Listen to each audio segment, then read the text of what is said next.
Welcome to the Butterfly Tumblr Radio channel. Are you ready to start today's story? Let's get started. An unexpected amnesia, the call of a strange man, reveals a past that has been sealed away. In this seemingly ordinary stone yard, what astonishing secrets are hidden?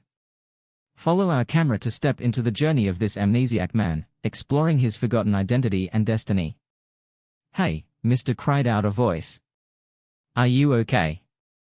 I squinted, trying to pinpoint the source of the sound. With effort I did manage to open my eyes. A man stood over me, peering down with a concerned expression.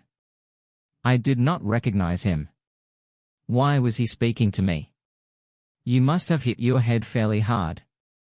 He observed, "It's bleeding from the back." "How did you get here?" Sitting up was a terrible struggle, but I eventually did it. I looked about at my surroundings, which were a mess of rocks and rubble. How did I get here? I tried to remember arriving, but my mind went blank. I couldn't remember if I had an automobile. Reaching back into my memory did not help either. Everything was hazy. "Where am I now?" I asked. "Right now you are in Mike Robinson's stone yard." The man responded, "Which state? Which country are we in?" He glanced at me quizzically. "That is a curious question. This is Pennsylvania. Don't you recognize a country?" "Yes, the US." I exclaimed, feeling relieved. At least I remembered something. I started mentally inventorying what I knew and what I didn't. I was familiar with fundamental facts, states, colors, vocabulary and attire. How I got here, but I didn't know my age. I observed that the man beside me was untidy and emaciated birds were singing in the surrounding trees. But I didn't know how I got here. I didn't know my age. I didn't even remember my name. Then I realized my identification would be in my wallet. I reached in my back pocket, e.t. It was vacant, no wallet. I patted my dockers but found nothing. Looking at my fingers, I noticed no ring, just a faint worn circle on my ring finger. Was I divorced? "Do you know me?" I asked the man. "Not really." He said, "Are you famous or something?" "I do not know. I don't recall anything about myself." I acknowledged to experiencing a wave of worry.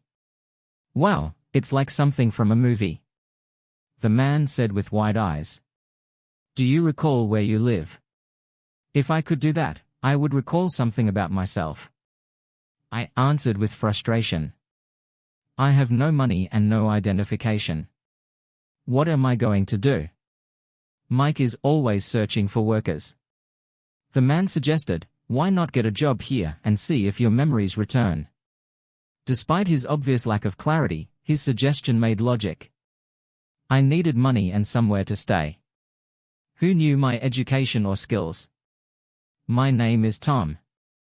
"How?" Tom chuckled. Mike and chuckled his hand. He introduced himself and extended his hand. "Alex Smith," I replied while shaking his hand. The name slips out. Casually, Tom gave me a perplexed look before glancing to a neighboring bucket loader. A grin appeared on his face. "I got it. That name has been used before, but heck. My father was named Tom, same with me." "Alex, I'm delighted to meet you." He chuckled. "Good thing." The Kubota was parked at the opposite end of the yard. "Do you think you could approach your employer about providing me a job?" I asked. "I do not have a social security number or anything." "He will be unable to perform a background check on me." Tom reassured Alex. "Don't sweat it. In any case, the employer dislikes paying taxes. He pays cash at the end of each week, $10 for every pound of stone stacked and wired." "Do you have any other clothes?" "These pants will not last longer than a few days." "Tom, what you see is everything I have." I said, "I'll need to buy more once I earn some money." "Take me to your boss." The man with the cigar looked me up and down. "You awoke in my yard and want a job. How in the hell did you get here and where are you from?" Tom chuckled. "Mike. He doesn't recall anything about himself. Nothing at all. How to stack rocks for years without remembering anything. Alex needs a job till he can straighten things out. He could be stacking rocks for years without remembering anything. Mike appeared to brighten at the prospect, most likely anticipating long-term inexpensive labor. Why did I remember the term indentured servant, but not my own name? All right, Alex Smith, you'll earn $8 for each pallet you stack and wire no way. I start with 10 and as I get the hang of it, I'll demand more. I shot back. Mike glared at Tom. How the hell did you know I was paying Tom? You have a large mouth. He turned around to face me. Fine, help Tom with a few pellets for training.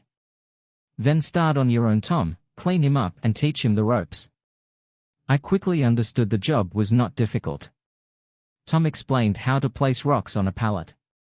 He kept the outer edges straight and aligned with the pallet sides once the pile reached waist height. He took what appeared to be chicken wire, attached it to the pallet, wound it firmly around the rocks and stapled it all the way around. He also used wire to tighten the overlapped areas, ensuring the pile remained stable while a forklift driver transported it. Men were continually delivering various types of rocks to the stone yard. Rocks and stones in Pennsylvania. I was astounded at the diversity of rocks and stones in Pennsylvania. My role was to stack field stone, which was primarily taken from historic stone walls that originally separated the property's woodlands, meadows and pastures. There existed Pennsylvania blue stone, which is unique to this region and sections of neighboring New York. It formed on the move beneath ocean waters and arrived in layers of varying thicknesses, beginning at half an inch. Occasionally tons of creek-washed stone were brought, consisting of round smooth rocks polished by ages of flowing water. It took two of us more than 30 minutes to finish a single pallet. At that rate, I could possibly earn $160 each 8-hour day if I worked as efficiently alone. Although I couldn't recall my past profits, this seemed to be plenty to survive. I embarked on my first solo pallet, only to be met with reality. It quickly became evident that my former job did not require much physical work. My back HDHD within the first hour my stomach got in the way, causing my fingers to bleed. Tom noticed my struggle and summoned me to the office again. I emerged with a unique pair of gloves created expressly for rock piling, which would set me back $20 for my first week's wages. What I was eating in the life of Tom's house. I often found myself questioning which day of the week it was I finished 2 pallets that day.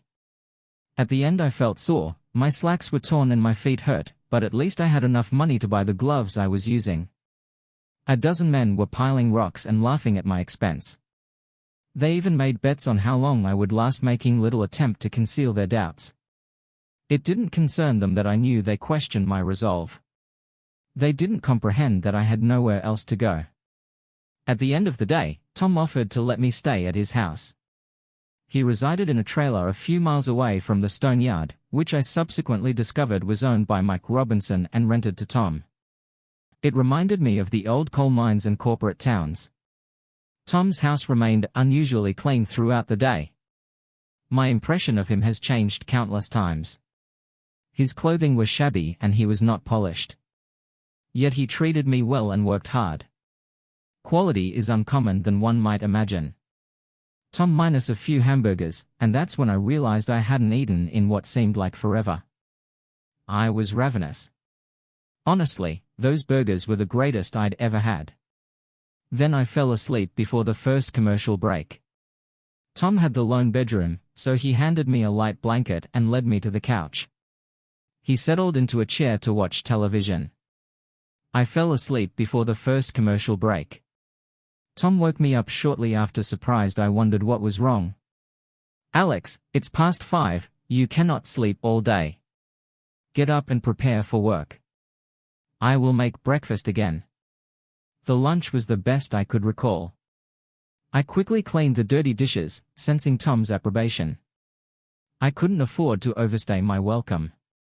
The second day was the hardest. I managed to stack 3 pallets and began the 4th, but my back was killing me. My stomach muscles HDHD and my mind buzzed intermittently.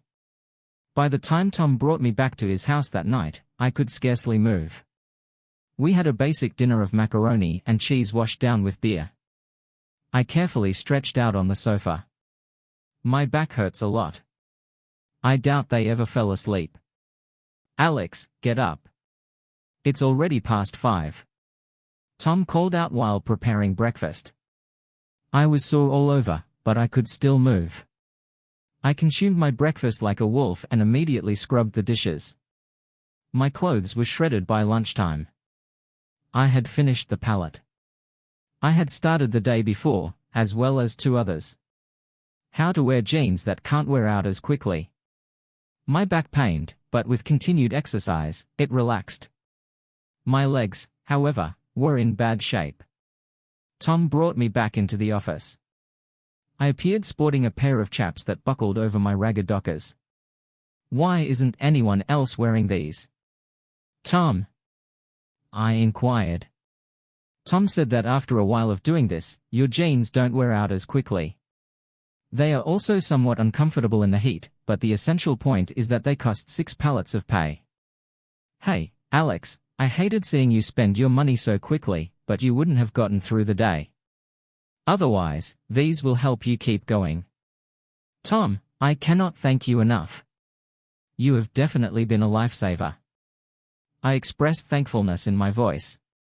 Don't get all sentimental on me, Alex. Tom joked. I have 2 weeks at the pool. The chaps made a considerable difference. Despite being stiff and heated, they protected my legs. That day I finished 4 pallets and started another. It wasn't enough to cover the entire cost of the chaps, but it seemed like progress. That night I even watched some television before falling asleep. The next day was payday and I had completed 5 pallets. What I don't know about Saturday, Tom. By the time we finished, after deducting the cost of gloves and chaps, I had $60 remaining. I felt great. My back pain had subsided and both hands and legs were healing. Even the swelling on my head had decreased. So tomorrow is Saturday, Tom. What do you usually do on Saturday? I inquired during the journey back to the trailer. I've been considering my alternatives, Alex. The bus lane in my yacht shop is overcrowded. Tom grinned. I believe I'll be piling rocks. I was used to having Saturdays off at my former employment, so I was shocked to learn Tom planned to work. I asked him why. Alex, we get compensated based on our accomplishments. Some days it's simply too chilly or snowy to be productive. Those of us who want to make it through the winter tend to work even harder during the good weather. This way, even if we skip a few days, we'll have enough money to get by. He emphasized that his logic was solid. I persuaded Tom to take me to the local Walmart to buy a pair of steel toe work shoes for $45. I gave Tom the rest of my money. What's this, Alex? He asked. It's for rent and gasoline. Tom, I should give you more, but that's all I have right now. How to pay for rent and gas? Next week I'll get a couple of pairs of jeans, so I don't have to walk around and cut off dockers and get strange looks. I'll be able to pay you more for rent and gas. I convinced him that Tom had discovered me laying in the stone yard on the morning of May 10th. By August 10th, I had exceeded everyone's expectations and they all received their money back. I was at least 20 BS lighter, tanned, with long hair and a beard. Physically I felt great, but my anxiety about my past had not subsided. I needed to find out who I was and where I came from. Did I have a family, children, a partner, or perhaps a fiancé? I'd worn a ring at some point. Was I divorced, married, and the ring was taken? The issue was that I had no idea where to begin my search. Now I could manage 10 pallets per day without breaking a sweat. I could cover my minor expenses, paid Tom some rent, and stashed most of my earnings in a coffee can hidden in the woods without an identity. I didn't want to explain my situation to a bank. Truckers transported stone to New York and Long Island. Over time I became friends with a couple truck drivers who transported stone to New York and Long Island. They were independents employed by a corporation from the city. Through conversation I learned how much they earned per trip and where they delivered the storm. This got me thinking the next chance I had. I bought a cheap cell phone and asked one of the truckers to bring some phone books from his delivery area between pallet loads. I made a few calls to contractors and builders in the metro area around New York City. One afternoon, one of the friendlier truckers pulled into the yard. I greeted him and we drove to visit my Robinson. Mike. I want to buy a truckload of pallet stone and I'll pay cash.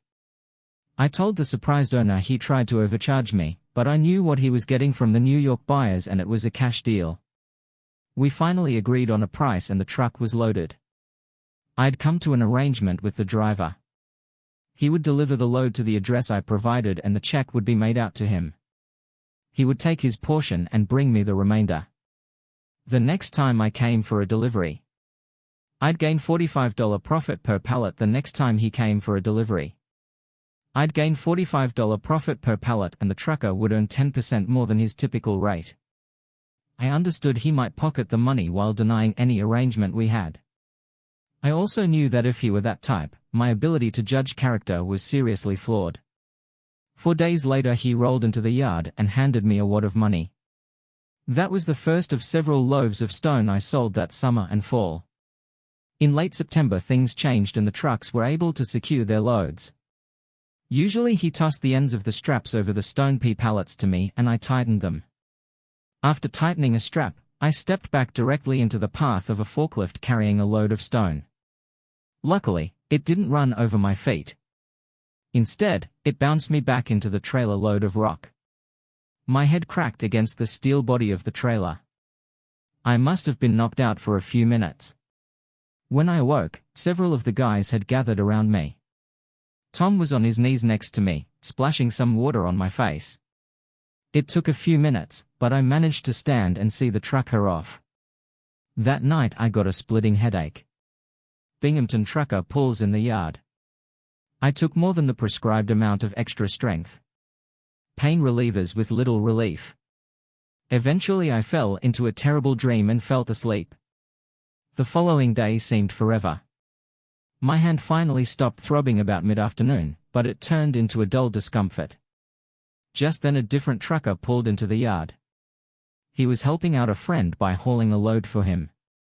I chatted with him while taking a break. After a few minutes he appeared to stare at me. "Do you have a brother or close relative in Binghamton?" he asked. I carried machinery for a company there a few years ago and the foreman resembled an older, heavier version of you. I was immediately captivated by everything the man had to say. He couldn't remember the foreman's name, but the company had 4-star equipment. This sounded familiar. I received directions from him. It was Friday payday. On the way home that evening, I told Tom about my plans to visit Binghamton the next day.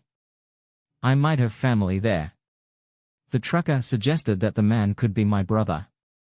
"Tom, I need to find out." I explained it's roughly a 2-hour journey from here, so we'll arrive well before lunchtime. We'll get breakfast on the way. I'm so weary of cooking. Tom grinned. The following morning we started the road. As we drew closer, how I known Tom Harris about star equipment, I started to recognize certain landmarks. I could almost guess what would happen next as we passed over row or rounded the corner. My head still HDHD, but not terribly, which made concentrating difficult. Around 11, we arrived in front of 4-star equipment. Tears rolled down my cheeks. Everything felt incredibly familiar. Had I worked here alongside my brother or another relative, it felt like I was coming home. "So let's go inside and see if you can get some workers' compensation," Tom joked. I didn't have to look around for the office. I knew precisely where it was. Tom followed me as we entered and approached the counter.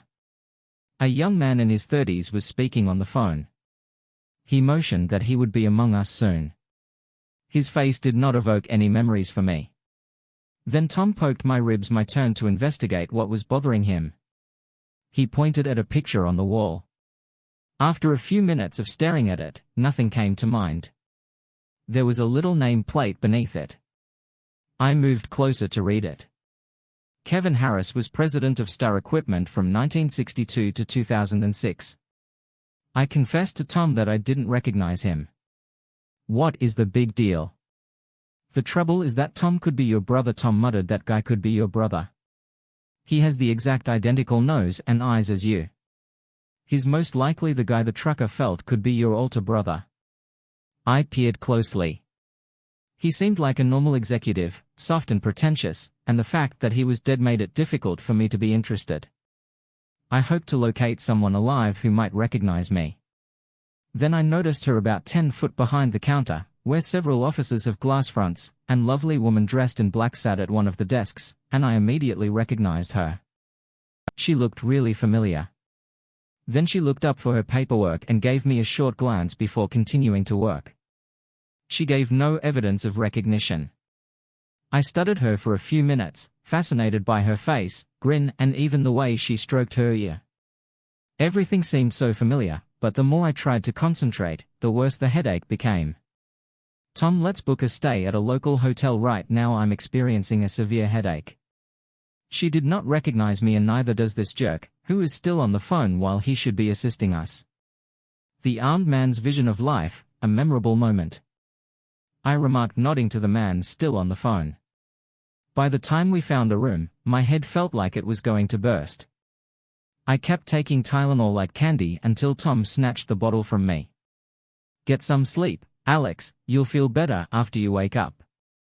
I lay down, unsure that I could sleep, but I eventually dozed off. My dreams were vivid and scary. In the first one, a man pointed a gun at me, paralyzing me with panic. The horror he created was profound. I awoke soaked in sweat, only to fall back into another dream. This time I noticed the woman from the equipment firm with a man. He drew her into his arms, made her laugh and kissed her. She noticed me looking and quickly seemed concerned, whilst the male simply laughed and pointed at me. I turned and fled. I jolted awake, drenched with sweat. My head still throbbed, but not as intensely. The image of the man with the pistol persisted in my mind until I focused on the woman. Her face of grief, or even pity, obscured the image of the armed man. My mind was flooded with memories from my past. Suddenly I realized the bits were memories. Brief memories of my past raced across my mind. Sandra Harris's husband died after a fire in the overpass. I sat up and cradled my head in my hands and let the memories come at least. You don't appear to have overdosed, Tom stated as he entered the room with a pizza and a six-pack. Are you feeling any better? My headaches are almost gone, I said, but I'm feeling a little queasy since my memories are returning. While you were sleeping, I went back to that 4-star hotel and asked some inquiries. Tom asked, do you know the woman you were staring at? Yes, I remember that Sandra Harris. I replied, damn, why am I bothering to help you? Tom complained then. You know she's the widow of Kevin Harris, the man who founded the corporation. No, Tom, I did not realize she was a widow. How did her husband die? I inquired. Curious, he was involved in a high-speed chase with authorities on Interstate 81 near Harrisburg. He shut off a propane truck. They struck and collided with an underpass at speeds of up to 80 miles per hour. The vehicle detonated and the fire melted the overpass. Sandra's husband and the truck driver were both burned to death. They recognized him using a piece of the car's back end that was blown away by the explosion. Ever heard of identifying people using dental records? Tom asked. This time they used a license plate. How to proceed with a legal challenge? They likely buried him in a matchbox. That all occurred on May 10th. It struck me then that was the day Tom discovered me laying in the stone yard. The last parts of the puzzle were falling into place, and with that my headache was gone. I was presented with a vital decision about how to proceed. Knowing that there would very certainly be multiple legal challenges to resolve, I opted to consult with a lawyer. I arrived just after in the afternoon and rang the doorbell. Can I help you? Asked the man, who responded. I hope so, I responded. I've heard you're the best or worst shire in the state. Why doesn't that strike me as funny? I am sure he snapped, obviously agitated. Get off my property, Jason, take it easy. I chuckled. Do not make me kick your ass today, especially because I couldn't manage it in school. Wait, who are you?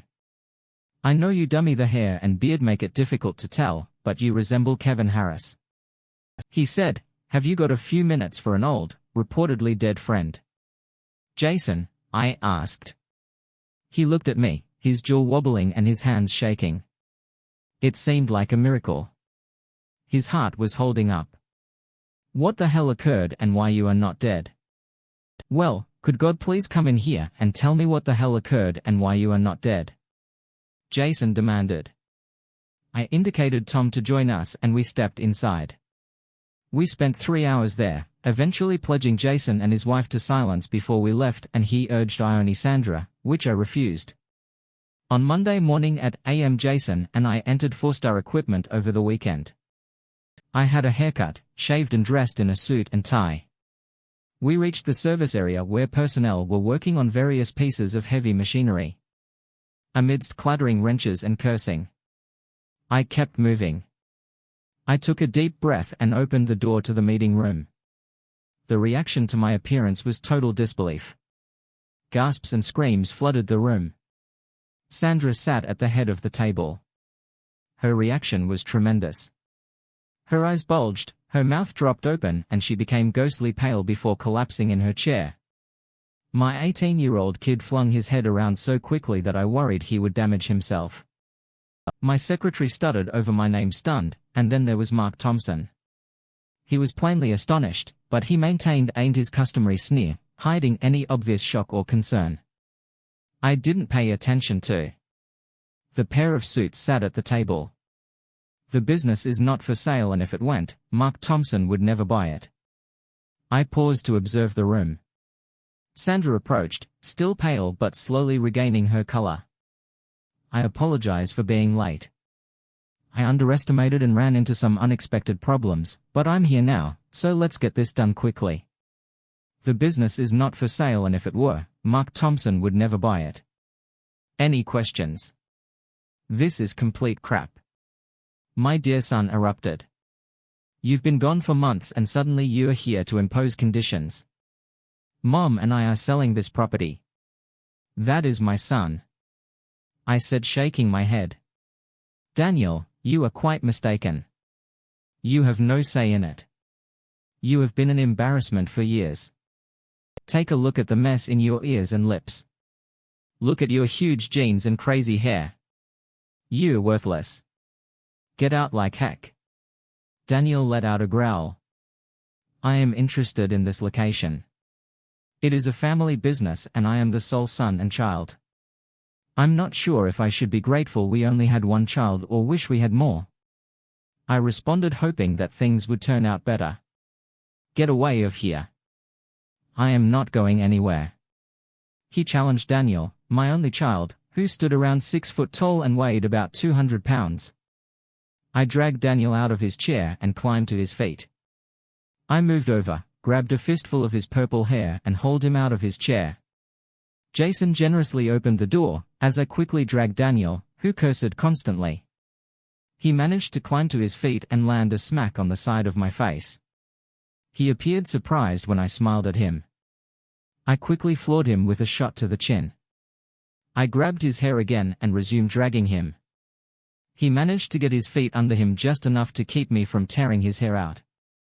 The guys had stopped working and gathered near the door to watch. I left Daniel outside the door.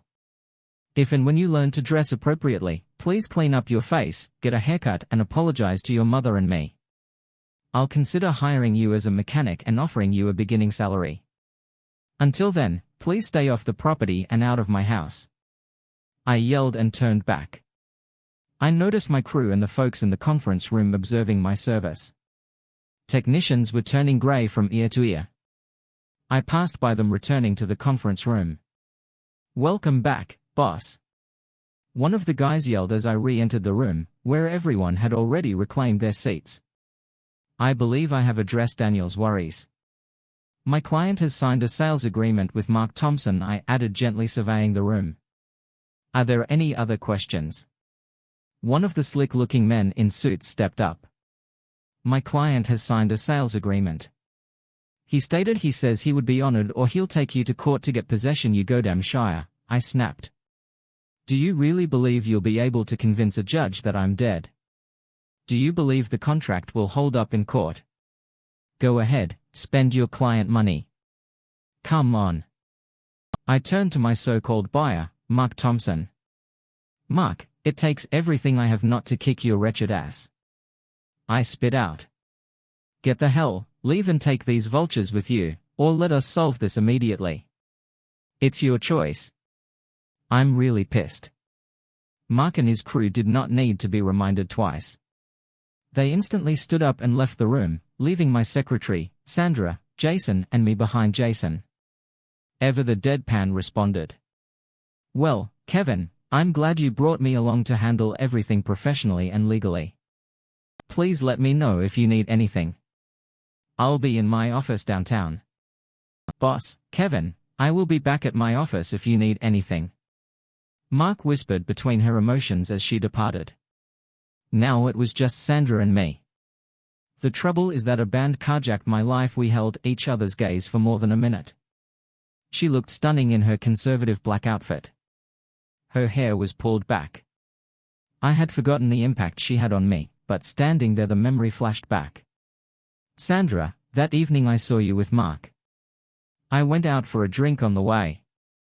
I began by describing how a band carjacked me at gunpoint at the booze store. He pushed me to drive for several hours until we arrived at a stone yard someplace in Pennsylvania. He attempted to push me into the trunk, but I refused. I've heard way too many stories about people never getting out of trunks once to put in. I decided to make a break for it and continued. He shot me in the head and I collapsed immediately. He must have assumed I was dead because when I woke the next morning, he had taken my wallet, money and wedding band. Worse, he had stolen my memories. Sandra. I had a dent on the top of my hand and a splitting headache, having no idea who I was. Sandra's breathing became labored and her fists gripped her dress hard. Tears flowed down her cheeks and I could tell this was distressing for her. How Daniel has coddled you for years. Then the other day things fell into place and I found my way back here. I continued. I met Jason on Friday evening and he told me everything that had happened while I was gone. He explained how Daniel had become unmanageable after having been problematic for years. I was not prepared to face it. Jason detailed how Daniel refused to return to college after believing I had died, how he had started bullying you and how he insisted on selling the business to earn the money. Sandra, I understand my actions today may have appeared violent or cruel, but we've coddled Daniel for far too long, turning him into a lazy, petulant person. I love him as a son, but I can't take being around him when he disgusts me. I dislike him as an individual.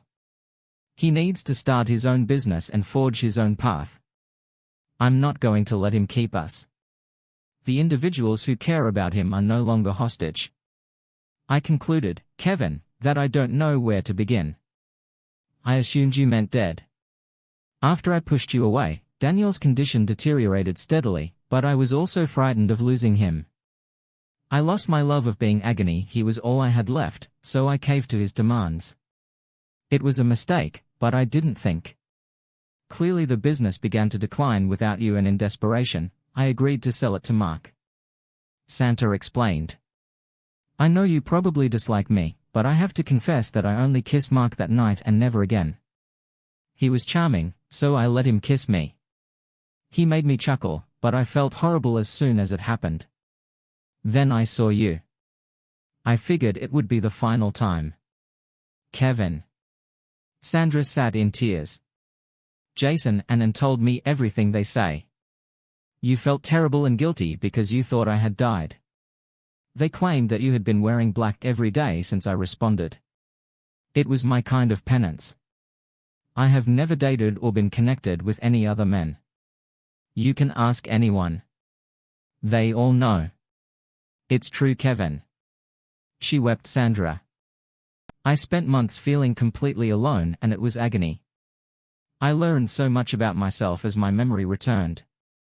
I leered even more, You are an exceptionally gorgeous woman and the love of my life.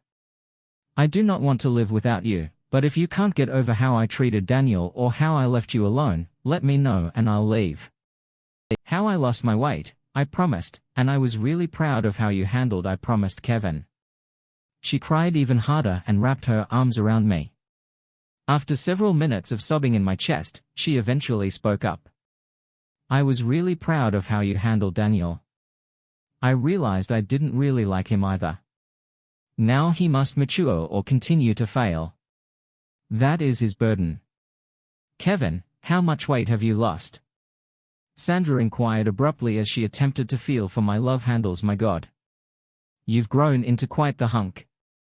Does this suggest your stamina is better suited to the corporate world?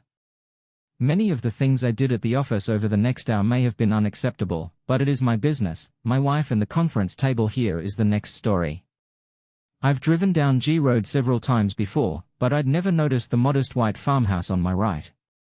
It was standing alongside a historic highway that passes through Tennessee's Great Smoky Mountains National Park.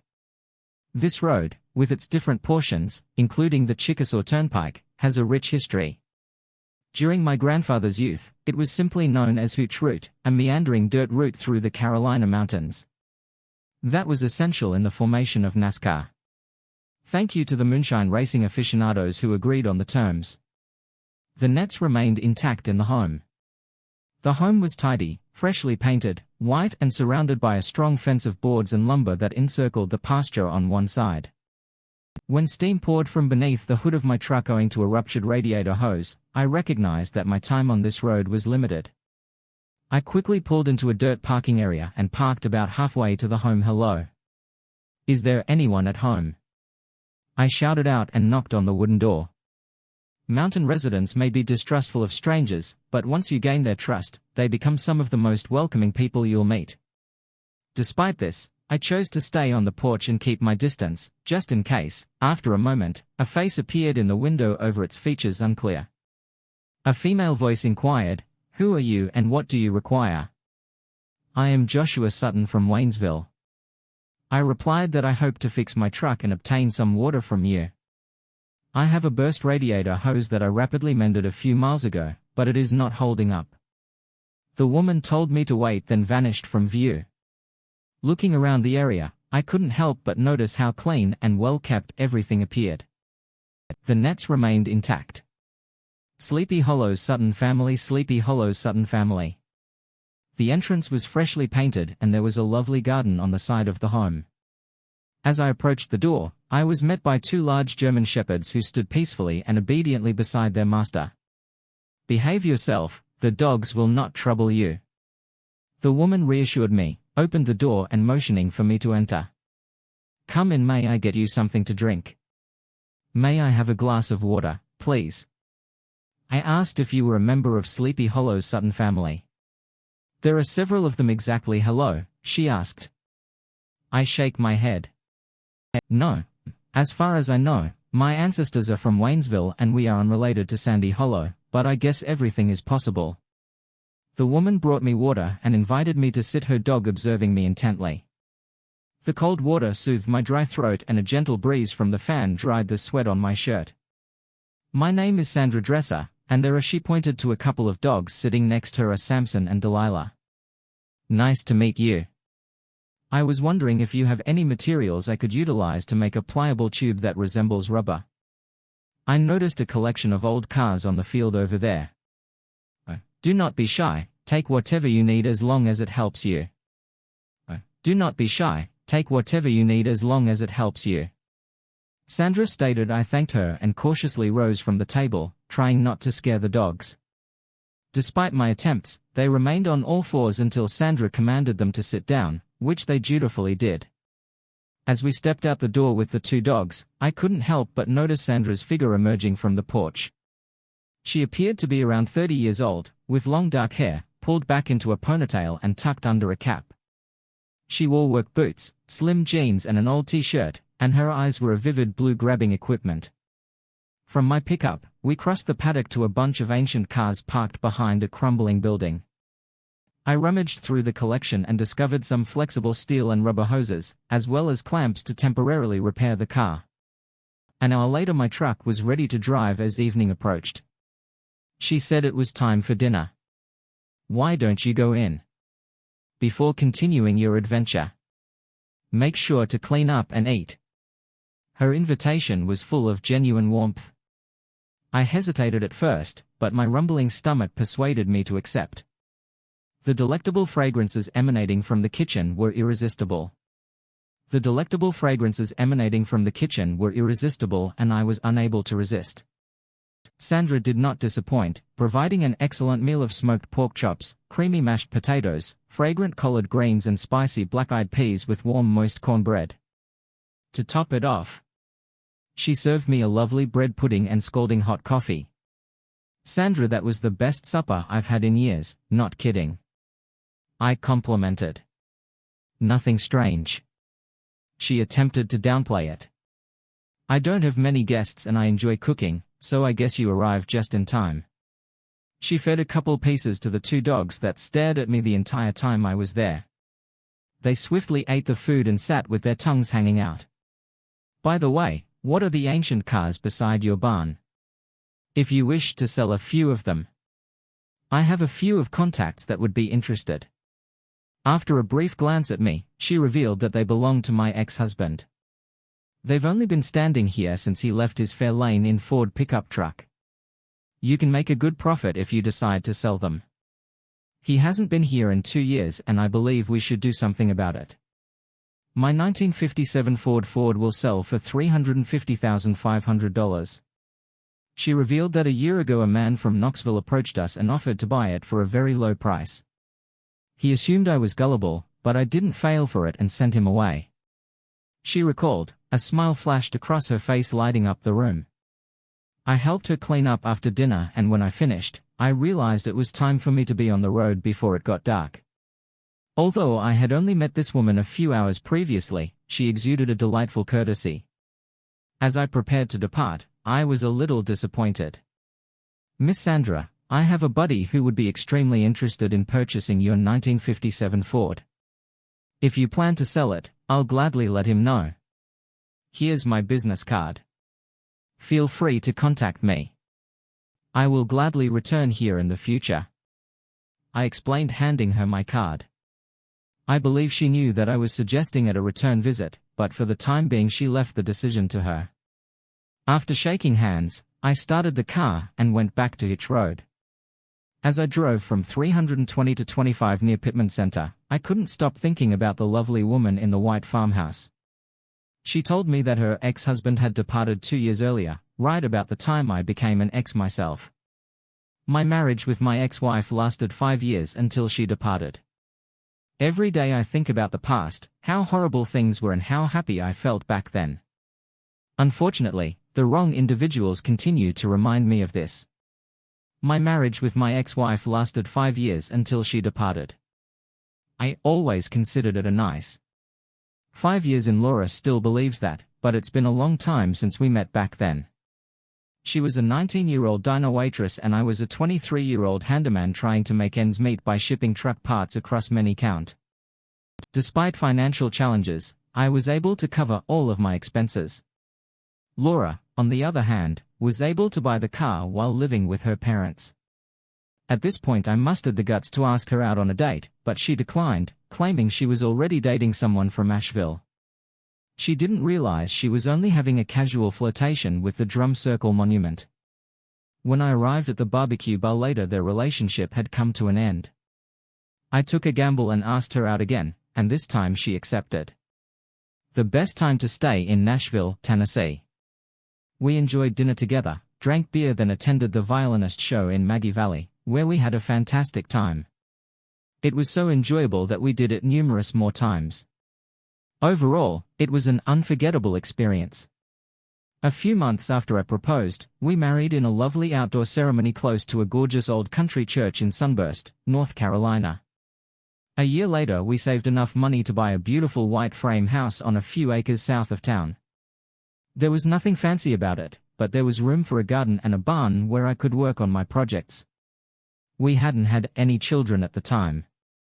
In Laura, I worked at a barbecue cafe while still attending classes at the local community college. For several years, I was always on the move, delivering and accepting orders and occasionally staying overnight in Tennessee. This continued until Laura when I graduated from high school and accepted a position as a shift nurse at the local county hospital. I continued to make daily visits and was finally promoted to regional manager, which did not significantly reduce my time spent on the road but improved my compensation due to commissions on all sales. We both worked full-time in Laura's shifts. Because we both worked full-time in Laura's shifts, we had to make the most of our time together during the week. She frequently had to take turns on weekends, and every 12 weeks she moved from night shifts to 12-hour shifts. The only positive aspect was that the compensation increased with time. She began to make nearly as much as I did, allowing us to quadruple the house payments on weekends when our schedules permitted.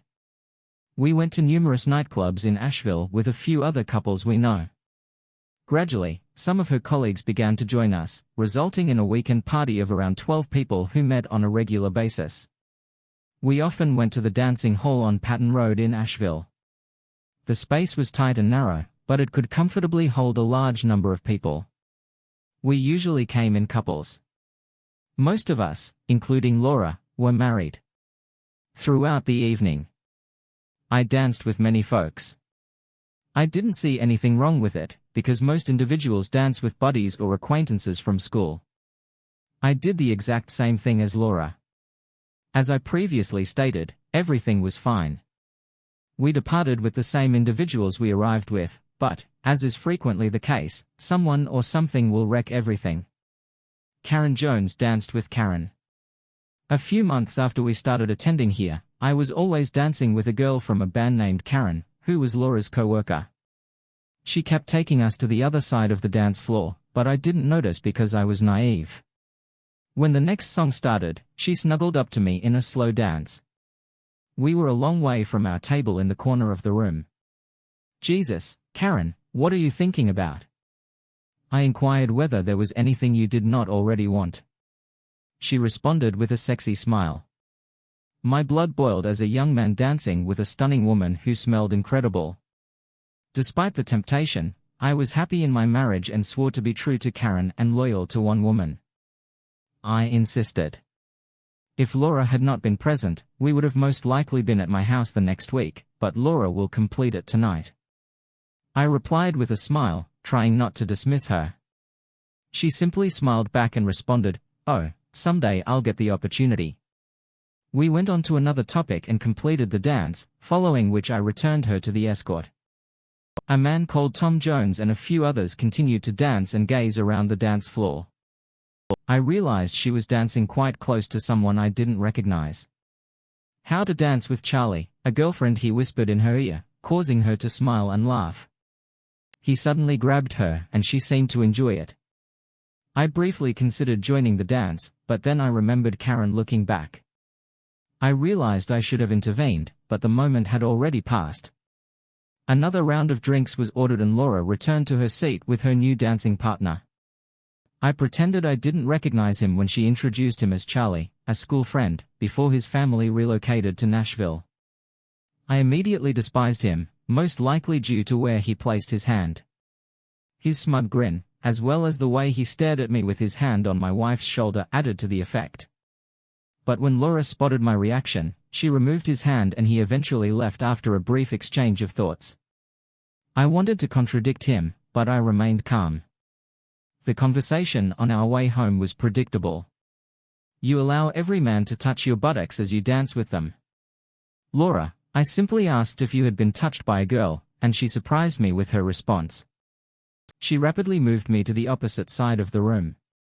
"I'm not going to let this happen and I will stop it," I responded. "The impossible." Laura laughs at the dance floor. "So you two big boys, are you jealous? Every time a man believes he has a chance at the impossible," Laura responded. She chuckled, relieving the tension in the room. "Charlie has roughly the same probability of getting me into bed as Karen." "None," she asserted confidently, and she was right. As it was approaching midnight, we decided to leave for the night. When we arrived home, I had a good time with her. Everything went smoothly for the next few months. We met on a regular basis and shared driving responsibilities. One Saturday night I found myself one of the few men in a group dominated by women because a company's men were unable to attend the weekend meeting. Laura and several of her friends were enthusiastically drinking tequila and eager to get drunk. Laura was well known for losing all inhibitions when she drank tequila. This meant that she needed to be tinkered with. I did my best to keep up with her and danced as much as possible. The dance floor quickly filled with other girls, including Jun's friend, who was supposed to keep an eye on her and the rest of the group. While I resisted Karen's daring advances, she joined the other girls outside to breathe fresh air. "Josh, she is safe," Karen said after the dancing. "The drunk girl is really difficult to talk about." I returned to the patio where the smokers were indulging in their habit. Laura and her friends were still laughing, so I decided to leave them alone and return to the table. Most of the partygoers were on the dance floor, so I joined Karen and another girl they were talking to. They were both very drunk and the other girl was completely drunk. "Josh, Laura claims you have a giant in your pants," the drunk girl muttered.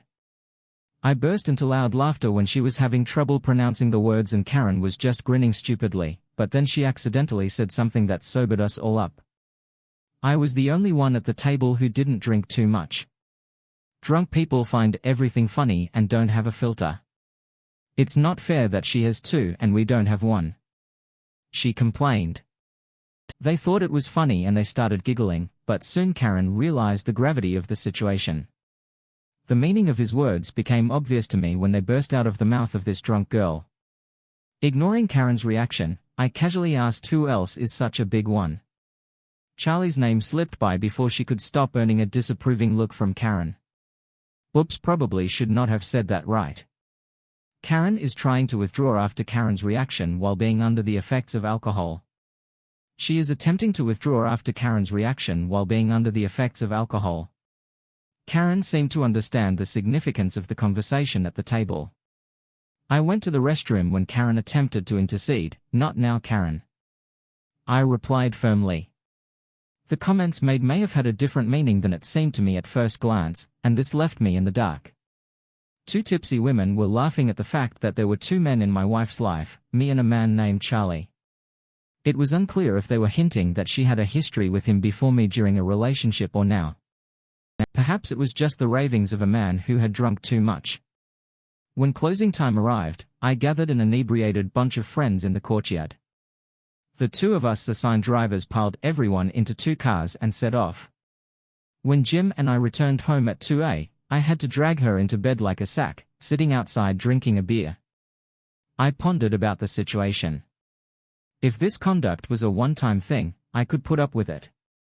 However, it appears to be becoming a pattern. This is not a one-time occurrence. Charlie's day off on Tuesdays and Wednesdays. The irony is that I understand how she feels about me. If she made a mistake due to heavy drinking or anything like, I would forgive her for it, but if it was the same Charlie from a few months ago, that would be unforgivable. On Tuesdays and Wednesdays, I would occasionally stay over at her house. Laura had a day off on Tuesdays, which offered her the freedom to do what she enjoyed without fear of being caught.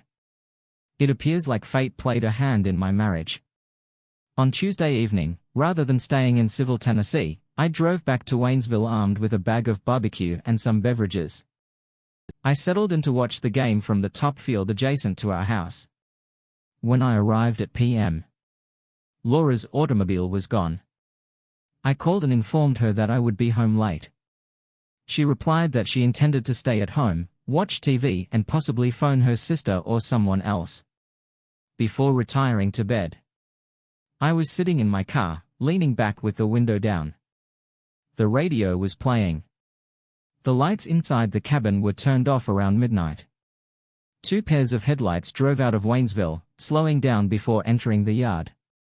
Laura's automobile remained in its customary location, with another car parked directly behind her. Charlie decomposing in Waynesville prison obviously was him. He drove up Charlie a cheeky shoe washer wearing a cowboy hat. Everything was going as usual.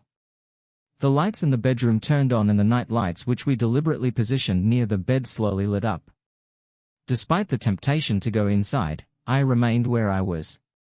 I was filled with rage against her and the entire world. If I had bad intents, I could have taken serious measures, but the prospect of prison, even the local county detention center, scares me. I stayed where I was until the lights came on around 2 a.m. Her lover soon emerged from the front entrance. He kissed her, exchanged pleasantries and walked silently to his car, while Laura chastised him for remaining mute. As I already stated, if I were a nasty person, Charlie would be decomposing in the earth right now. I decided to restart the car, turn off the headlights and return to Waynesville over the next 2 weeks. I made several more failed attempts. As a result, I ultimately gave up. When they returned home earlier than usual the next week, I took action. Then, I pleaded to Laura's car and flattened all tires. I crossed the street, approached his car and flattened all 4 tires as well as one of Jun's. When I went to the back of the house, I noticed the night lights were already turned on. The bedroom window was open to let in cold air, which entered softly through the rear door. I turned on my phone's video recording function and went into the bedroom when I turned on the light. Their surprised expressions were simply priceless. It appears to be a very daring decision. I informed them both. He staggered, aimlessly, unsure what was going on around him. Laura was very surprised to be caught and sobbed excessively. I motioned to the revolver on my belt and instructed him to leave immediately. He ran by me, grabbing his clothes and hurriedly attempting to get away. When the door slammed behind him, he screamed, "Oh God, my automobile!" He yelled, realizing that his tires had been cut. He vanished without looking back, never to be seen again in the house. Josh, let me be clear. I recognize that there are numerous explanations for all participants' actions, but when all is said and done, there comes a point of recognition. Then, shockingly, Laura pleaded, "Please be silent and listen to everything I have to say." I responded, "Please tell me one number. How many times you found it enjoyable to communicate with this person? Tell me how many times you found it enjoyable to communicate with this person. Josh, I ask you to listen to me." She implored only one number. How many times I repeated. "I will ask you again and again until you respond only once." "I swear." She exclaimed, "Thank God." I grumbled before leaving the bedroom and going to the kitchen for a cool drink. The floor creaked slightly as I gazed at her in her faded pink robe. After I finished my drink, I opened another and stepped outdoors. The jerk was gone. His automobile with 4 flat tires glistened in the moonlight. I chucked L to myself. Pleased with my manhood a few weeks ago, I had already shed all of my tears. Now it was time to focus on the task at hand. I moved my pickup out of the field and parked it behind the house. I am considering my future steps. I remembered the hitch in the barn, which was perfect for hauling items. I connected the bastard's car to the hitch and began the 5M drive to Waynesville. I drove past him about 1.5 miles down the road. His automobile flattened its wheels and followed me on all 4 wheels. I left his car in the parking lot and drove home. When I entered the house, Laura was sitting at the kitchen table. "Josh, can we please talk about this?" she asked. "Josh, can we please talk about this?" she asked. I looked at her and just said, "Not today." After that I carried the remaining 6 bottles to my office. This is a mechanic's cave and I've made a comfortable space for myself in the attic to rest while listening to the hotel music. I drank the rest of my beer and fell asleep.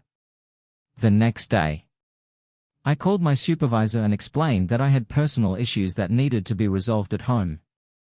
I returned to the residence to deal with the same woman.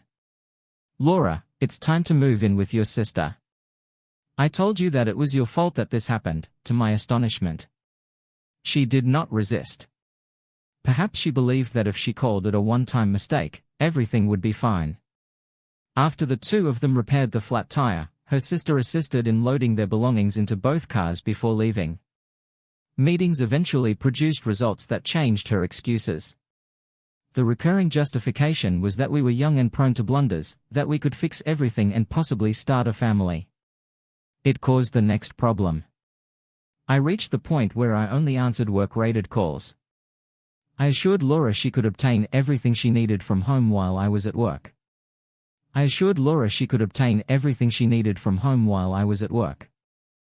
decided to keep the house for myself and buy out her half without giving any money. We invested everything we had in the house except a small pension from work. The decision was simple. The divorce was finalized 6 months later, but attempts at reconciliation continued. Laura frequently troubled me at the restaurant by joining me at the counter or bar. Her sister paid me repeated visits to speak and bring me meals. I guessed it and wondered if they were interested in me, but it turned out not to be the case, so I devised a fresh plan to put an end to all of this. I contacted Karen and invited her to the club on Patton on Friday night. I was astonished when she consented to stay the entire weekend at my house and slept in my bed. This woman turned out to be larger than I anticipated. She drained me when I couldn't stop smiling for the entire week. I chose Karen not only for her abilities, but also because I knew she couldn't keep secrets. I was confident she would inform all of her co-workers, including Laura. The dance floor. Laura and Charlie danced on the dance floor. Surprisingly, things worked out even better than I expected. The next weekend began. On Friday evening, I chose to go to the dance hall alone. Laura appears to have switched to the day shift and was accompanied by some former band members and, to my astonishment, with Charlie. I've always been curious about women's cognitive processes, but I assume this is the average male point of view. Laura, her sister, her parents and other individuals from the past not include a few women with other motives. We are making plans for our reunion nonetheless. She sat at the bar with Charlie. I calmly sipped a refreshing beer while watching couples day dance on the dance floor. Laura and Charlie suddenly appeared on the dance floor and delivered a tremendous performance. It appears from my entertainment. When they finished the crate and returned to his table in Laura, he approached me at the bar. "It doesn't have to be like this, Josh," she explained. Perplexed, I responded, "What do you mean we're not together and I'm not with anyone else? I am the only one here," I said, looking around the room defiantly. Jun's face turned red, a common indicator that she was about to lose her fury. My friend's jerk froze when I lifted my hand in his direction. I swiftly intervened, leaning down to her and saying softly, "Listen carefully, Laura, I'm not concerned that this monkey resides in your home. You've been with him for a long time, so you can still converse with him. I'm sure you already know that I had a wonderful time with your friend Karen last weekend." I stated. She reacted instantly. She jumped back and slapped me in the face, then burst into sobs. Her partner, who was sitting at the table, stood up and began to move toward the bar, but paused as I lifted my hand in his direction. "Do you see the jerk you're with now?" I said. He froze when I lifted my hand. "He only cares about having a good time. He has always made this his top focus, and you've repeatedly handed him what was rightfully mine. You took away something sacred between us and let this filthy man to enter our bed in our lives, and now you have to deal with it." I have had enough with these final remarks. I downed the remainder of the beer and went. She ran after me, tears in her eyes. When I departed, I became a jack of the wood, drinking Greenman ale and watching the dancing girls. My relationship with Julian has changed my life. I later discovered that you departed with a buddy immediately after me, and it was reported that she did not go out as frequently as before, even though Laura stated that I was seeing Karen again. I avoided the temptation, since I was focused on my work.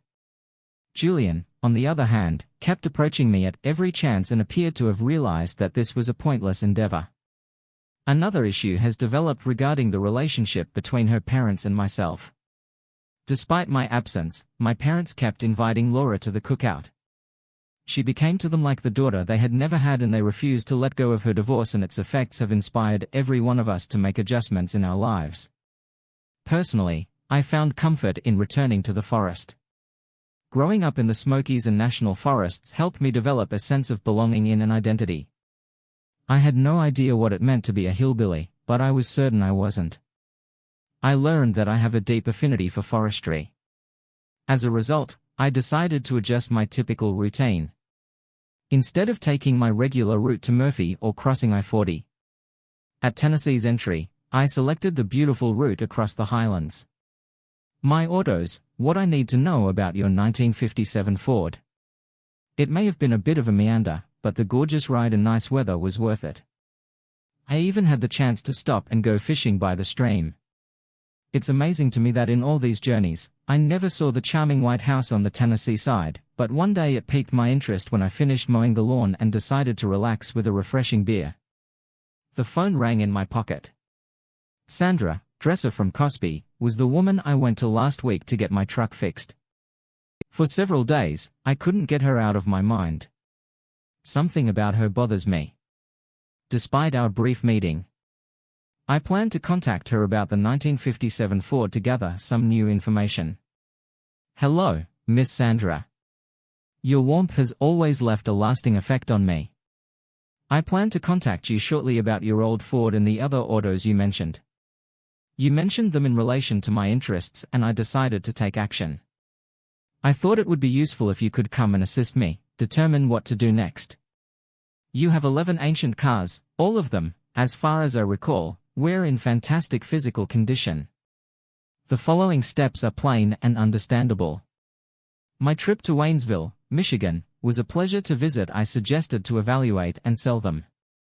She was already aware of it, so the invitation felt more personal. I'm heading there next Thursday, but to be honest, I don't mind going for a ride in the mountains tomorrow, because Sunday promises to be fantastic. I added, presenting the option optimistically and confidently. Half an hour later I was sitting at a barbershop in Waynesville, getting a haircut and selecting the perfect Cabernet for the journey. Although I favor beer, I can recognize a fine red wine from a lousy one. The next morning I headed out on a familiar route under a clear blue sky, driving through a wide creek. I spotted people casting their fishing rods on both sides of the bridge. I wanted to stop and gaze at them, but I had duties. As I approached my destination, I noticed a young man fishing for a huge trout weighing 1 pb, which appeared to have been obtained using fly fishing bait. I continued on my walk past Miss Sandra's residence. I observed she was conversing animatedly with a man and her 2 dogs were intently following her every move. After parking my car and strolling down the driveway, I observed another man sitting in another car watching the conversation. My ex-husband is causing trouble, but I am sorry to hear her scream. As I approached, the talk became louder. Bill stated that I could receive a 65th share in payment for the job I completed for him a few months ago. Sandra stated I know nothing about any arrangements. Bill departed here 2 years ago, so if he promised you something, settle any outstanding concerns directly with him before he could answer. I said, "Good morning, Miss Sandra, is everything fine here?" She stared at me slightly concerned before responding, "It's okay, Josh." The gentleman was about to leave. The man's rage-filled look met mine, but all I did was smile and wish him a nice day. We watched him get back into his truck and drive down the road toward Cosby. "What was that?" I asked. "I believe my ex-husband is causing me trouble. He is not permitted to access the territory or drive on the road in front of the house due to a court order." She explained. I couldn't help but smile and respond, "How convenient." Before I forget, I brought a bottle of wine. "If you prefer, you can have St. Francis Cabernet. Place it in the fridge for a while." As we returned to the porch with the dogs, she maintained a kind smile. Antique cars near the barn. When the wine was safely stored, we relaxed in an armchair and talked about the collection of antique cars near the barn. Among them were the 57 Ford, the 65 Fairlane, the 67 Barracuda, the 69 Old 442nd, the 48 Caddy and a few more unassuming sedans. It was a pretty desirable hiding location, especially if she could sell them for a reasonable price. I indicated that I knew someone who would be willing to pay a good price for the 1957 Ford. "I believe you could get somewhere between $8,000 and $10 $1,000 for it right now." I told her let them know you're interested and she responded. We continued to talk about the details and I decided to call someone in Seville who specializes in selling such items. "I was hoping you'd assist me sell it on commission to get a nice price." After everything was arranged, I was served a superb fried chicken intrigue with all the appropriate ingredients. After cleaning up and removing the table, we walked through the meadow and into the mountain forest. Behind her home, the landscape was breathtaking, a mix of farmland and mountains with lush foliage. We paused close to a trickling creek to take in the tranquil scenery. How I caught Laura with her lover, which led to her marriage. So Joshua, tell me about yourself. Are you married, single, in a relationship, divorced, where have you been and where are you going? She asked. I was caught off guard and didn't know how to reply, so I decided to be honest and tell her a condensed version of my tale. I told her the story of how I caught Laura with her lover, which led to the solution of her marriage. I also told her about how she, her sister, her parents, my parents and all of our friends attempted to reconcile us in an effort to show Laura that I was moving on. I even mentioned dating Karen to get a response. I admitted to having dated others, but nothing significant. Sandra listened with a knowing smile, indicating that she too was going through a similar predicament to some degree. Let me share my story with you, Josh. I made the mistake of marrying immediately after graduating from high school. It turned out to be my biggest regret in life. If I had realized that after a few wonderful years, everything had flipped upside down so rapidly, I would have gotten out of this mess sooner. My ex-husband had delusions, as did your wife. He was amused. My request for Pinocchio. That was probably the funniest name I could think of for him. Bill Dresser's love of Cosby's girlfriend. I'm not sure if you knew Bill Dresser.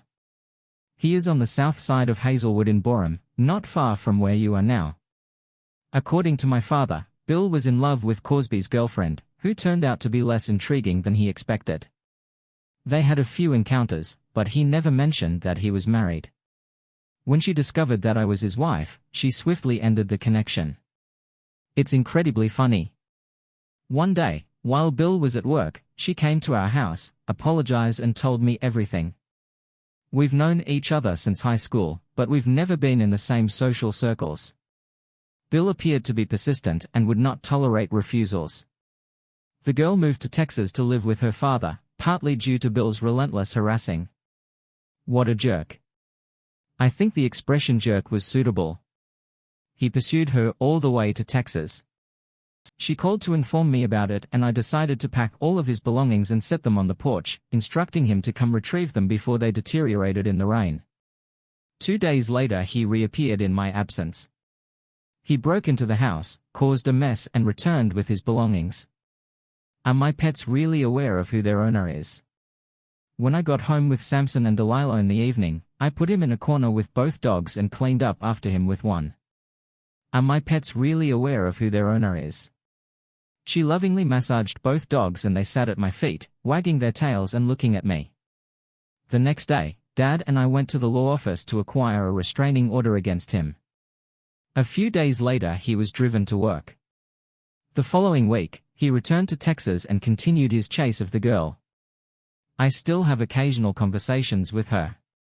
He may be a nice guy, but she is clever enough to keep him at a remove. As far as I know, he lives in a silver trailer belonging to a woman. Sandra did not seem concerned by the circumstance. She continued to smile brightly. Getting rid of this jerk was the best decision I made in my life, she said. After thinking about it, our talk proceeded and I discovered that Sandra had adjusted well to life following the divorce. She practiced as a midwife in East Tennessee, primarily in the foothills. Her grandmother left her the farm on which she lived and she farmed tobacco on a 3-acre piece prior to the divorce. After she had taken care of the farm, the barbecue restaurant had a special promotion for $995. There was no one to care for it, so it went into decay. While preparing to go, I examined the ancient cars near the barn and took photographs to share with a friend. Despite the late hour and early work schedule the next day, we said goodbye with a loving hug and a kiss on the cheek. I'll come over this week, maybe Thursday, if my friend from Civil responds. If I can't make it, I'll absolutely call you.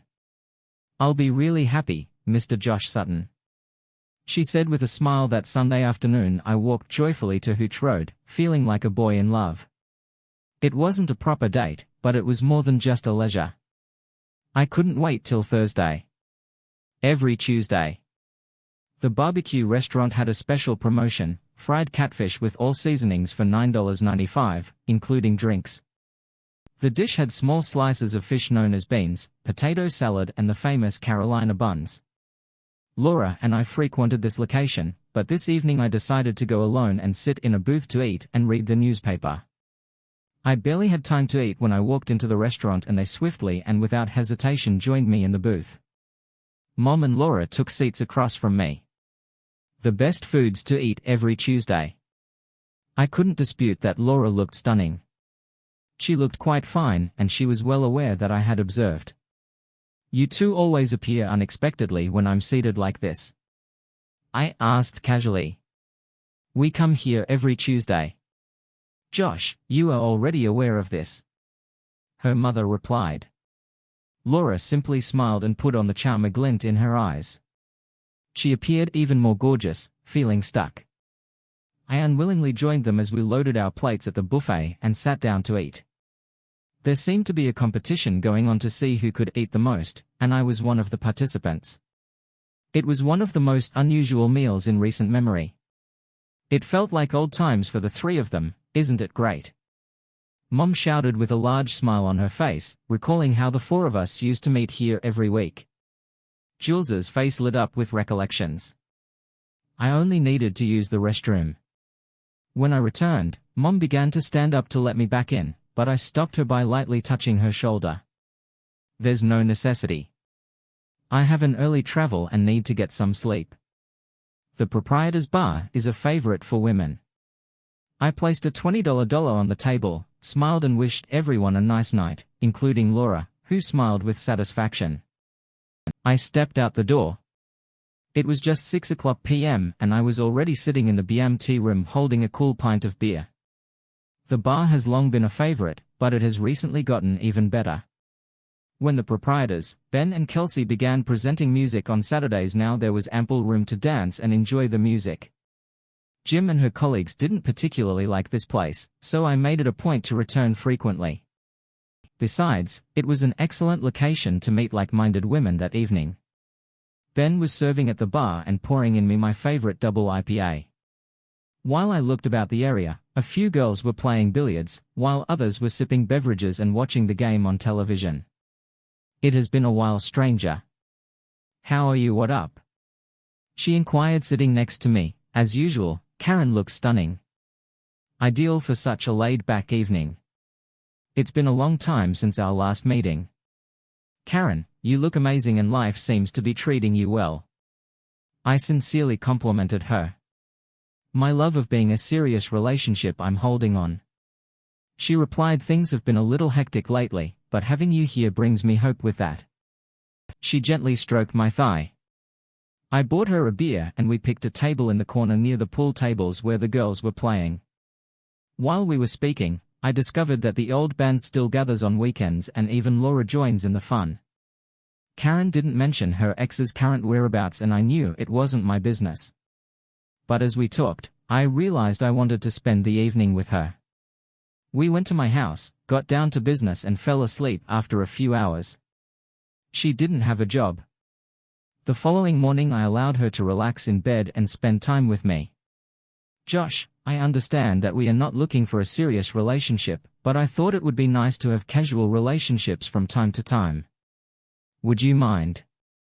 After everything went smoothly last night and this morning, I believe it might work.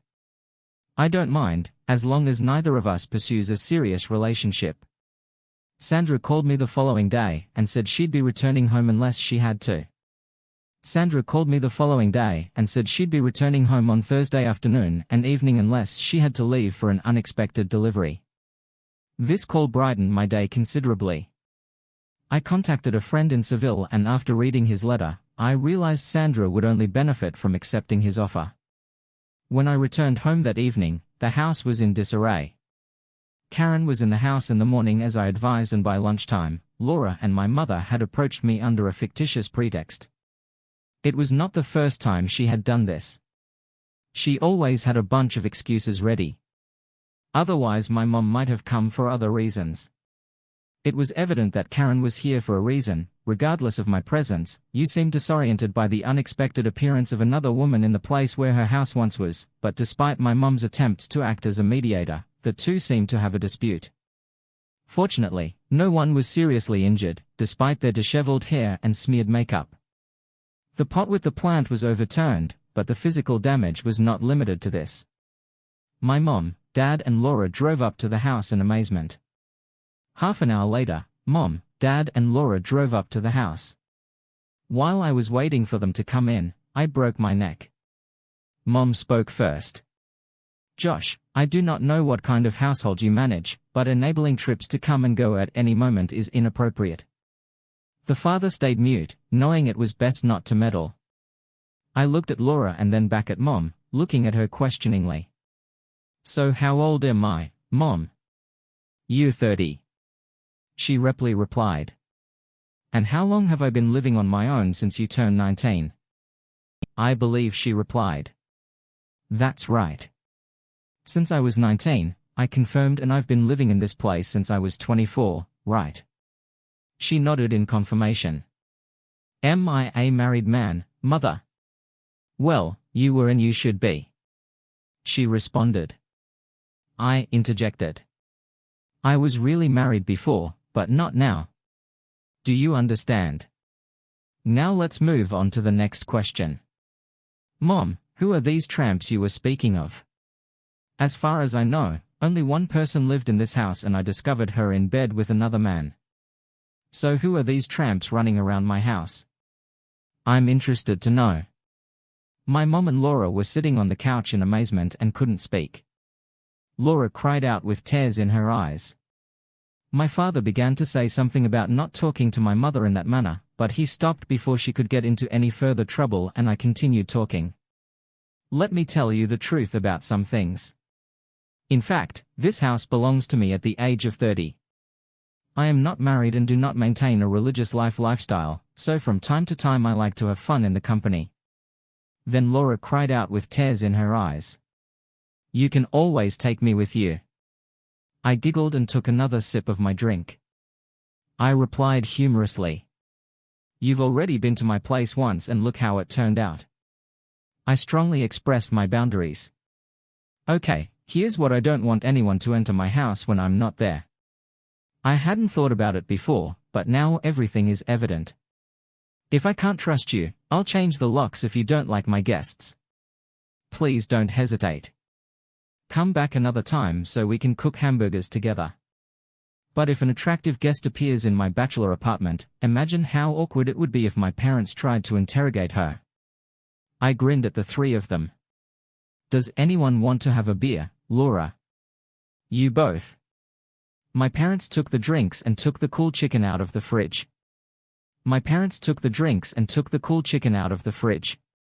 I took Laura to my workshop.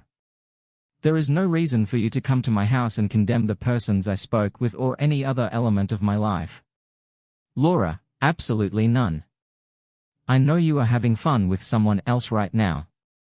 Why is it acceptable for you to have pleasure with a man, but you're upset at Susie Q. Jill on the hill and Karen has reclaimed the affection you once had for that? Jerk Charlie Jim, you caused this scenario, not me. I am not sure who you are now seeing and, to be honest, I am not interested. I do not care. So it all boils down to this. It's time to start being respectful and moving forward in life. Please don't try to engage my parents in our troubles. I know they care about you and you care about them, but don't involve Karen. She did not injure you and neither did I. Despite her love for me, I could sense sadness in her eyes as she stared down at the ground. She proceeded to betray me. My sister's speech remarks about her glowness. When we returned to our residence, Mom and Dad were lounging in armchairs watching an old TV show. After everyone had left, I was finally able to rest, except for Karen's incoming phone call, which I had to accept to apologize for the raucous family gathering. The next day, Julie's sister joined me at my booth at a nearby diner for lunch. Hello, Joshua, you appear as gorgeous as ever. She greeted me pleasantly. I've always appreciated her generosity. As I indicated earlier during our talk, Jean told me about the previous day's occurrences. I believe she comprehended everything. Josh, seriously. I'm disappointed with how things turned out, and you know how I feel about it. If you weren't my brother-in-law, you always will be. I'd guard you myself. I'll do my best to steer her in a different direction and see what happens, but it appears that whatever you said resonated with her. She informed me that she intends to move on. I am delighted to hear that, and I also appreciate your support. I've always had affections for her, but I can't forgive her behavior. Yes, she is aware of it. She's been obsessed with the bad guy she's been with since you first met. But I believe she now recognizes that she has lost everything due of him. I simply nodded and we continued talking until she had to leave for work. I paid the bill and traveled through the mountains to Tennessee. Sandra was in the garden when I arrived at her home on Thursday, and her dogs, as usual, alerted me to my presence. It was really hot that day, and she was suitably suited. Short pants and a tight t-shirt are all you need. I tried not to look at her strange shape beneath the thin fabric. She eagerly hugged me before we entered the home to prepare a treat. My kids adore you, she added, gesturing to the huffing dogs lying on the kitchen floor. I wish they had told me about it themselves. I complained. She poured herself some iced tea and handed me a cold lager. We were discussing the details of selling her car collection. Time passed quickly. My acquaintance from Sevierville offered to put them up for auction with an 8% commission and a $6,000 guarantee. Given their current position, I believe it was a fair deal. Sandra accepted after settling all the arrangements. We rested on the porch, sipping cocktails under the afternoon sunday. Would you like to swim? Sandra asked me. Would you like to swim? Sandra inquired with a cheeky smile that broadened and deepened the pool a few years earlier.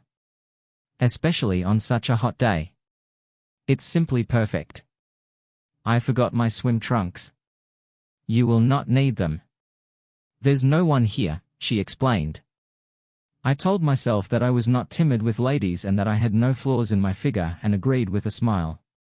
When we arrived, we grabbed some beer and towels and headed to the back.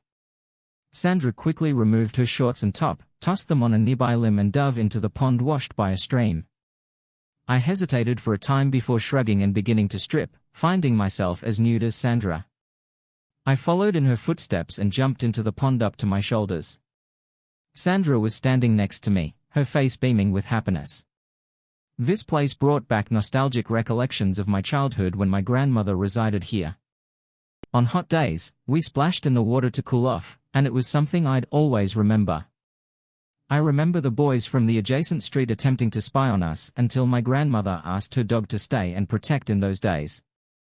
The closest location to swim was Jonathan Creek, where the water was always too cold to enjoy.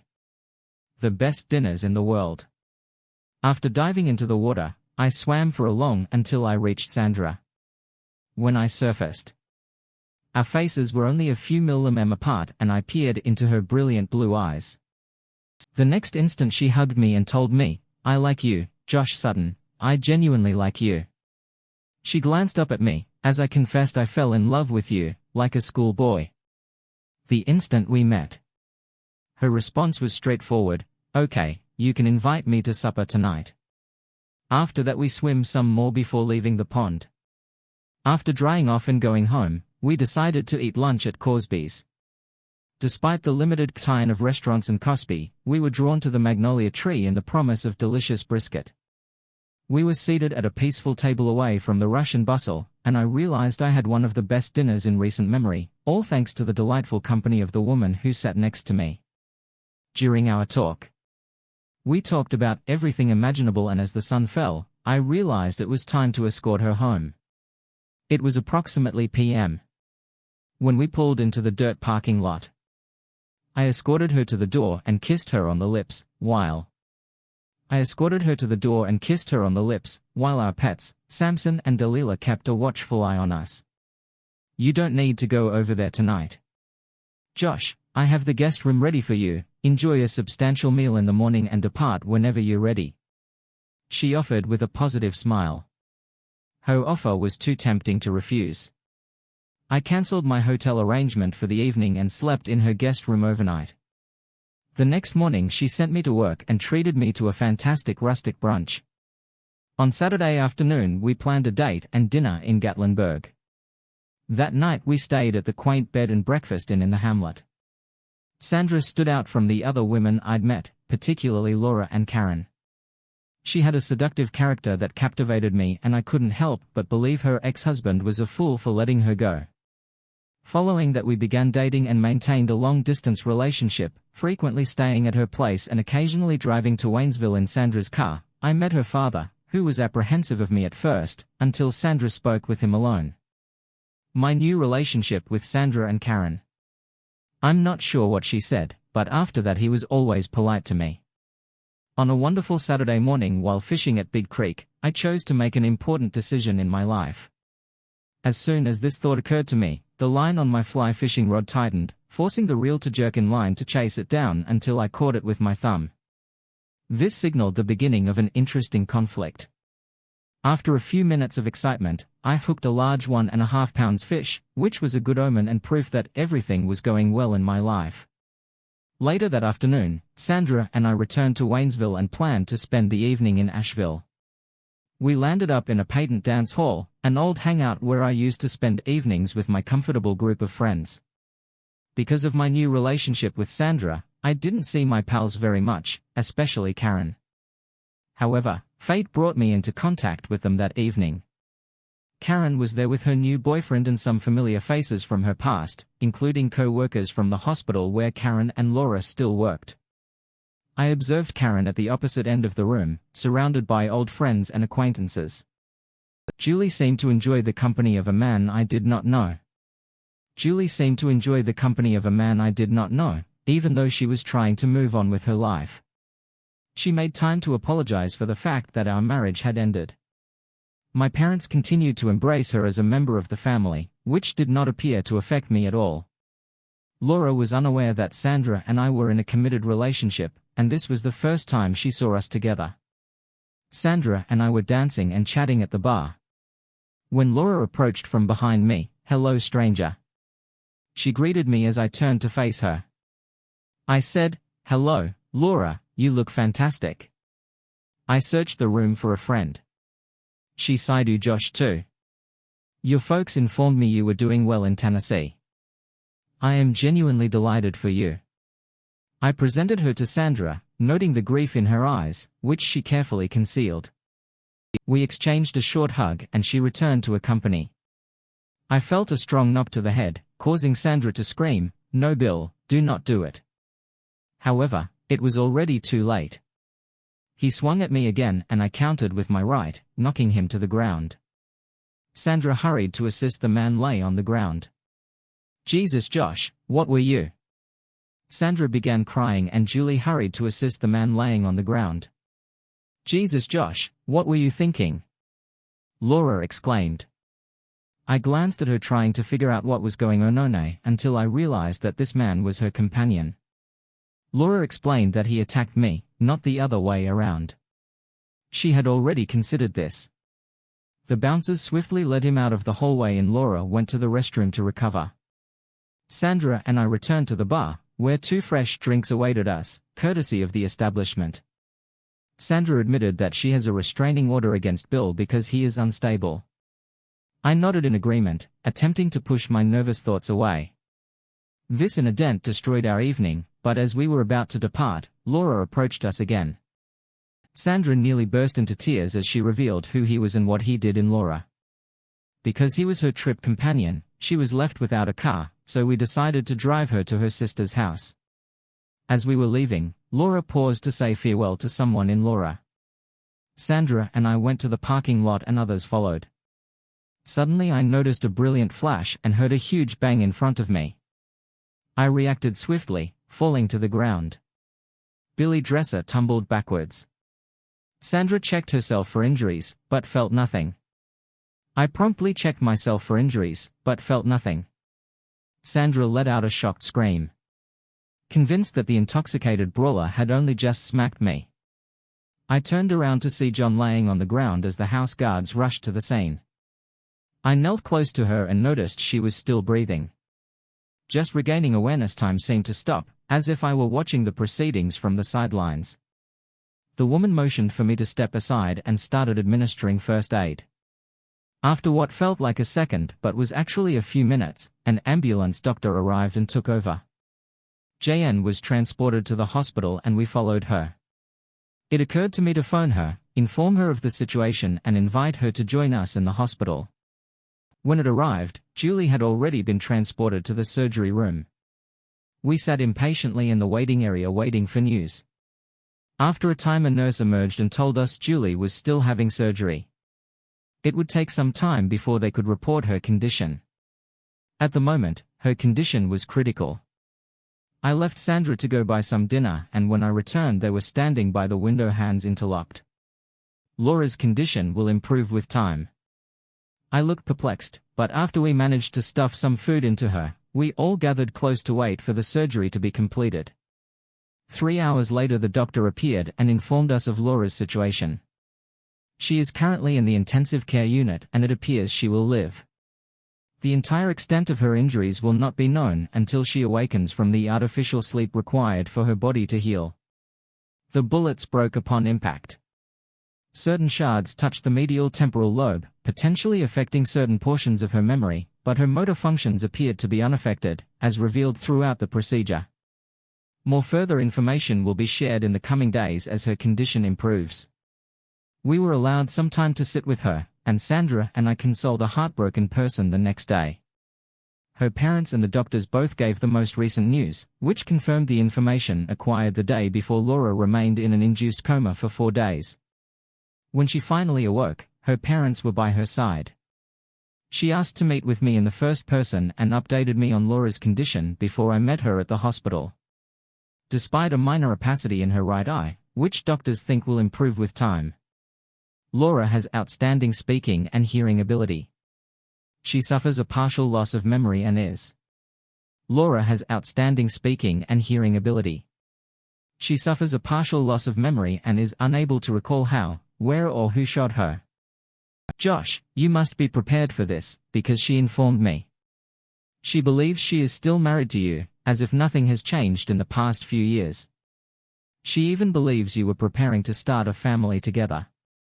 As a result, you may have to postpone your plans for a few months. I wasn't sure what to do next and considered going to the hospital, but Sandra, in her wisdom, refused to accept any recommendations. She escorted me to the hospital but remained in the hallway while I went upstairs to check on them. However, she was already awake and relaxing. Her parents had just left the room and was there for her right away. She questioned Josh, "Where are my wedding rings?" I remember putting them on yesterday morning before all of this, and she looked at me with a melancholy expression, as if she expected an answer from me, as if I was still her husband. I wasn't sure what to do. I was in love. The wedding ring sat in the drawer in my bedroom, waiting for the moment that I thought would arrive in a few days. Laura, do you know the current date or year? Jun's doctor asked her if she could restore memories. I asked gently, "It's probably July of 2012. She said. Perplexed by the doctor's inconsistent information, I looked to him, but she was averting my glance, tears in her eyes. Laura, do not worry about your belongings. Right now, your health and possible memory recovery are our primary priorities. I tried to grin, but my anxious expression overpowered hers, as I sat down. Laura reached out to hold my hand, which I welcomed, in an attempt to make sense of the situation. We covered a variety of themes, including family and rehabilitation. After that, in the waiting area, I spoke with Jun's doctor about her memories. It turns out that she remembers the majority of her memories and can easily recognize relatives and friends, but she struggles to piece together dates and events, something she couldn't recall, like her infidelity. I asked the doctor whether she could restore those memories. The psychiatrist stated that it was difficult to predict, implying that memories could be triggered by a certain person or location. The doctor couldn't advise her how to live, only that it was unknown whether her memories would return. In any event, the likelihood of this was 550 ths.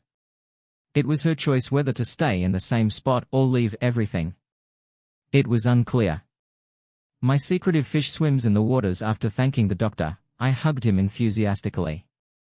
I told her I had planned to propose to Sandra on the night of the Laura shoot, but I didn't have time, to my amazement, and informed me that Sandra had previously revealed my plans to her. It turns out I wasn't as secretive as I believed. In fact, I've already made my decision. All that left was to go downstairs and begin acting. The couple wrote and returned home. Spider F3 is the one, a gravel path near the ancient home. The wind ruffled their hair, creating a cloud of dust. When we got at the bridge over a wide stream, we decided to take a break, stretch our legs and try our luck at capturing a large brown trout. To our surprise, this secretive fish continues to swim in those waters today. It had been a year since Laura was hurt and Bill Dresser was arrested following a dispute in Asheville. As a result, I sold my home in Waynesville and accepted a position at the regional office in Cosby. I hired an extra room at Sandra's farmhouse because my profession required day trips, but I still needed to work at night. It was quite feasible. My last successful marriage is now relocating. Sandra and I, who work almost full-time as midwives, even took a 2-week vacation in Key West last May to enjoy the sun after a relaxing trip. We returned tanned, refreshed and eager to begin a new life together, reflecting on my last unsuccessful marriage. When I walked the elevator down to see Sandra in the hospital lobby a year ago, I realized I wanted my future to be simple and straightforward. I've already relocated. I didn't understand why I should abandon my existing contentment for a lady who is still a cheater and a libertine, even if she does not recall any of it. I know people who drink excessively and don't remember anything the next day, yet they are still the same people. It made things easier for me. She had a heart-to-heart conversation with Laura and did everything she could to help her remember, including enlisting my old rival Charlie. But that did not work out. Laura eventually accepted the reality, despite her inability to remember it in the end. This discovery made her quite sad. She felt depressed before my guardian angel interfered. Sandra went to Waynesville on a weekday without telling me I was on a business trip. How to react if your partner abruptly vanished without explanation to marry someone else. Only a few months later did she tell me about it. Josh, I had to take action. Put yourself in her situation and consider how you would react if your partner abruptly vanished without explanation to marry someone else. I'm not sure how I'd react, but it would probably be similar to Jun's. She knew her spouse or ex-husband was in love with another lady and planned to marry her. This news was certainly going to be devastating for her, and I empathized with her pain. She recognized the reality of the situation and admitted that her own actions had contributed to her current state of despair. I advised her to make a choice, accept the consequences of her actions or continue to live her life as she had before the upheaval began. She had the option to move on and she chose to do so for the sake of our friendship. We were fishing in a big stream. 2 more canyon spiders emerged next to us. Laura and her partner, with whom she has been living for the past 6 months, joined us in attempting to persuade the large lurker to try again. Despite treachery, divorce and the trials of later life, Julie and I were able to emerge as friends. My parents have accepted the situation and continue to love Laura, regularly inviting her to visit with. My parents have also accepted the situation and continue to love Laura, regularly inviting her to visit with a new companion. They've accepted reality and I adore Sandra as much as I admire Julie. My life is currently going well and my main concern is how to accommodate the new addition to our family and the restricted space of our 2-seater cabin. Sandra informed me last night that I would soon be a father, and 3 years later, when Laura married, she was still unable to conceive. The doctors informed her that she was infertile. Apparently she does not deserve to be a mother. Thank you for tuning in. If you enjoyed this episode of the story, please give it a like, and don't forget to subscribe to get notifications for updates.